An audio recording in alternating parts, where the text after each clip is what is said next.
So I think this is part 5 of malignancies of the reproductive tract.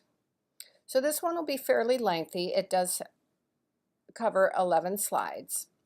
And we're going to talk about ovarian cancer.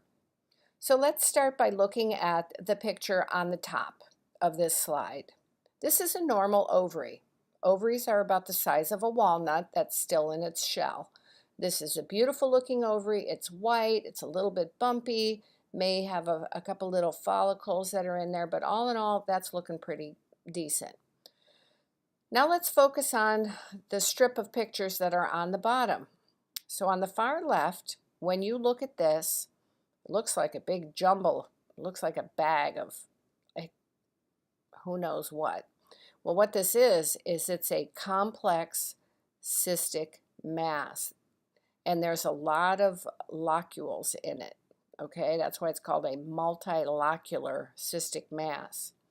And it's also accompanied by ascites. So when you look at, well, what do they mean by a multilocular cystic mass that's complex? Well, when you look at the little dark circles, those are cysts that have fluid in them. Some of them are fairly large. But when you look at the whole complex as a whole, you'll see that some of them, there's those round circles with the white in it. That's the complex part. And then this whole thing, if I was to measure it, just knowing what I know when I do ultrasounds, this thing is probably about 15 centimeters. Okay? This thing is huge. So when we see this accompanied by ascites, it's a malignancy. We know this. We don't say it, but if you're looking at it, remember, you got to have a poker face, because believe it or not, you're going to start looking at ultrasounds, you being the assistant, and you see things over and over. You're going to recognize when some things aren't normal. Look at the one in the middle. This is a pelvic CT, and where the arrow is pointing, we have a very large pelvic mass that is also stuck to the omentum, which is the covering of the abdomen, and we call that an omental cake. When you look at the picture on the right, this is the laparoscopic view, and you're seeing an ovary that is quite large. It's probably about 7 centimeters enlarged, and it has something that's growing on the top left. So we're going to discuss all of these issues during this part of the lecture. Let's begin with the incidence of ovarian cancer. By far, this is most common in Caucasian women, followed by Black women. And so Asian women, Pacific Islanders, they have a less incidence. But the good thing is when you look at from 1999 through 2012, the incidence is actually going down a little bit. We have about 20,000 new cases per year. And ovarian cancer is the 8th most common cancer that occurs in women. But there are more deaths that occur from ovarian cancer, even though it accounts for only 3% of all cancers in women. So this one is pretty deadly. I'm wondering if you recognize the two people in the picture. We can discuss it during class. So this graph depicts the death rates by race and ethnicity. And so once again, you're seeing that the Caucasian women have the highest death rate, and the average age of death is about age 70.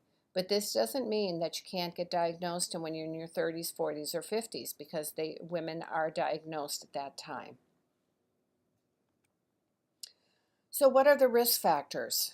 Well, just simply being middle-aged or even older than that puts you at risk. But then we have other things that are much more specific that would be coupled with that aging. So first of all would be having a strong family history of having ovarian cancer. And so when we're doing strong family history, we're talking about your mother, your sisters, your aunt, or your grandmother. And it can be on either your mom or your dad's side, it doesn't matter. Another risk factor is having the mutation of the BRCA1 or BRCA2 gene. But this is a costly test. So you may not even know what your, if you carry this mutation. Now, women who have already been treated for breast, uterine, colorectal cancer, cervical cancer, or skin cancer in the form of melanoma, they get the double whammy, where now they also have a higher risk of developing ovarian cancer. And then the rest of these that are listed on the slide, it's a little less common as the cause, but just not having had pregnancies or having difficulty getting pregnancy, this increases the risk of ovarian cancer. So if you've never been pregnant and you started having your period when you were 9 and you didn't stop having your period until you were 55, that is month after month that this ovary has been working, and it just increases the risk that you're going to get cancer.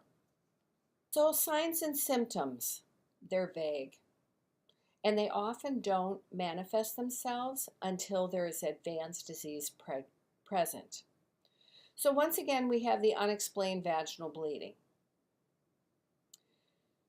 There can be change in stools. So remember on the last part of lecture, we talked about the vaginal cancer, where the cancer gets big enough that it compresses on the rectum. Well, with ovarian cancer, it not only compresses the rectum, but it can become so large that it affects the sigmoid and the descending colon, the ascending colon, because remember, we have 2 ovaries. So I'll just share the story of my sister who at age 47, she had 3 huge ovarian cancer tumors at the time of diagnosis. And they were 12 centimeters, 18 centimeters, and I think the biggest was 30. I should pull out the pathology. I still have it, just because it scares me to death. And guess what? No risk factors at all, out of the blue. Her symptoms were abdominal bloating. She couldn't tie her shoes. She just felt, I asked her, well, did you have any idea? No, the only thing I can think of is I thought I was getting fat, because every time I bent over to tie my shoes, I thought, man, my belly's getting in the way. So early satiety, what this means is you're hungry, you sit down to eat, you have a few bites, and oh man, you know what? I'm already full. They may or may not have abdominal or pelvic pain. They may have dyspareunia, which means that they have pain when they have intercourse. And that's because of the bumping up against the uterus, bumps up against the ovarian tumor, and this causes the pelvic pain. As the cancer becomes more aggressive, spreads, then the patient may start exhibiting the typical signs of cancer: nausea, and then weight loss that's not explained, and fatigue. We can screen for ovarian cancer, but it's not really the greatest. So you really need to have risk factors in order to qualify to get the screening. So we use transvaginal ultrasound and the CA-125. And the CA-125 is pretty good in terms of detecting ovarian cancer. It's not that great for a lot of other cancers, but for ovarian it's pretty good. The thing is even though we screen for this, it does not reduce the mortality rate at all. Once you've got ovarian cancer, your risk of dying from it is pretty high. So when we look at the management, we start out with the surgical approach. They will go in and attempt to do a hysterectomy and a bilateral salpingo oophorectomy unless the tumor has spread itself and has adhered itself so much to the pelvic structures. They take off the omentum. It's not supposed to be momentum. That is supposed to be omentum. So remove that first M. And they stage the tumor, and then the staging determines what kind of chemo and radiation the patient is going to have. So sometimes they end up just debulking the tumor. The chemo agents for ovarian cancer are two types. They use the cisplatin or carboplatin, and they use the paclitaxel or docetaxel. And the woman goes through 3 to 6 cycles or more based on the staging of the tumor. So part of your job is to help take care of this patient, of course, post-operatively, just like any post-op patient. Patient's going to have drains, going to have a wound, needs to pass stools, needs to void, needs to use incentive spirometer, all that typical stuff. But for women who are diagnosed prior to menopause, when we do the surgery, they're going to immediately go into menopause, and they are not a candidate for estrogen replacement therapy until they finish with their chemo. The patient may have a temporary colostomy, and so you will have to talk to them and teach them how to do colostomy care. There's typical signs and symptoms of chemotherapy. What is the patient going to feel? What is she going to feel when she goes home, and for how long? The patient's considered immunosuppressed, and so we want to make sure that she's eating well, sleeping well, drinking adequate fluids, and all of her immunizations are up to date. Sometimes with the ovarian mass, it's extended so far up into the abdomen that they have to have a splenectomy, and this increases their immunosuppression.